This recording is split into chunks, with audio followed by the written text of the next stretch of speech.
পৃথিবীতে যদি আমি আসতাম, আজ 18ই পা দিতাম। জানো বাবা, তোমাদের কাছে আর আশা হলো না আমার। সেই 2001-এর এক কালবৈশাখী ঝড়ের সন্ধ্যায় সেদিন তোমরা জানতে পারলে, ঠিক 6 মাসের মাথায় আমি মায়ের পেটে এসেছি একটা কন্যা ভ্রূণ জন্ম নিয়ে। সেদিন তোমরা তড়িঘড়ি সিদ্ধান্তটা নিয়ে নিলে, আর আমাকে আসতে দেবে না বলে এক রাশ ওষুধের বিষ ঢেলে দিলে মায়ের গর্ভে। আর জন্মের আগেই মৃত্যুর মিছিলে সামিল করালে এক রক্ত মাংসের লাল পিণ্ডটাকে মায়ের গর্ভে শেষ করে দিলে।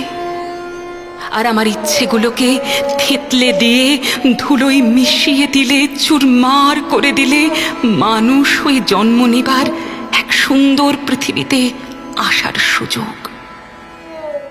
শুধুই নিজেদের ইচ্ছের দাম দিতে আমাকে নিমেষেই শেষ করে দিলে।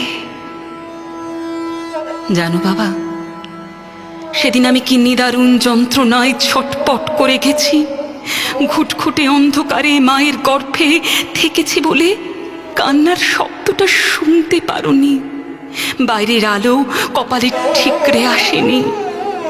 আদর্শ বাবার মুখটাকে তাই তো দেখার সুযোগ হয়নি সেদিন।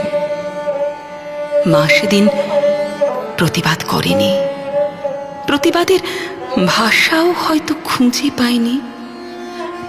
আর এক জীবনের যবনিকা হয়তো হয়ে যেতে পারে।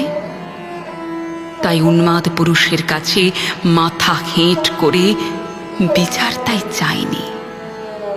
জন্মের আগেই মৃত্যু হয়েছে, কন্যা সন্তান হয়ে আসবো বলে আর এক ধ্বংসলীলায় মিশে গেছি। আর জন্মানোর আগেই আতঙ্কে দিন গুনে গেছি। কন্যা ভ্রূণ হয়ে জন্মেছি বলে পৃথিবীর সুন্দর রূপ আর দেখা হয়নি। মা মা করে ডাকতে চেয়েছি, ওরা ডাকতে দেয়নি।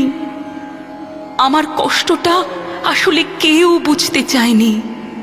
আমাকে হত্যা করেছ বলে মার কোনো দিনও মা হতে পারেনি। আর বাবাও। সমাজে হত্যাকারীর তকমাটা প্রফুল্ল মনে দিন দিন সবার মুখে শুনে গেছ, তাই কিঞ্চিত সম্মান কারোর থেকে পাওনি।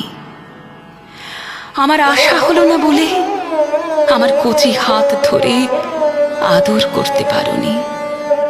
আর গাল দুটো টিপে স্নেহমাখা হাত আমার মাথায় বোলানোর সুযোগ পাওনি।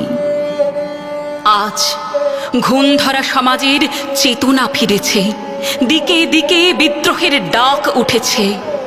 আজ এই পৃথিবীতে মেয়েরা এসেছে, দিনে দিনে সাফল্যের চাবিকাঠি পেয়েছে। এদেশের কন্যা সন্তানের ভ্রূণ মিনিটে মিনিটে নষ্ট হওয়াটা বন্ধ হয়েছে।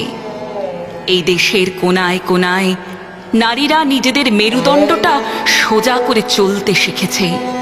আজ দিকে দিকে নারীরা সবার আগে রয়েছে। ট্রেনে, বিমানে, নানান স্থানে নারীরা আজ প্রথম হয়েছে। ইঞ্জিনিয়ার, ডাক্তার হয়ে চারিদিকে ছড়িয়ে পড়েছে। দেশের আর দশের সম্মান সবার আগে এনেছে। ভারত মাতার মুখ উজ্জ্বল করেছে।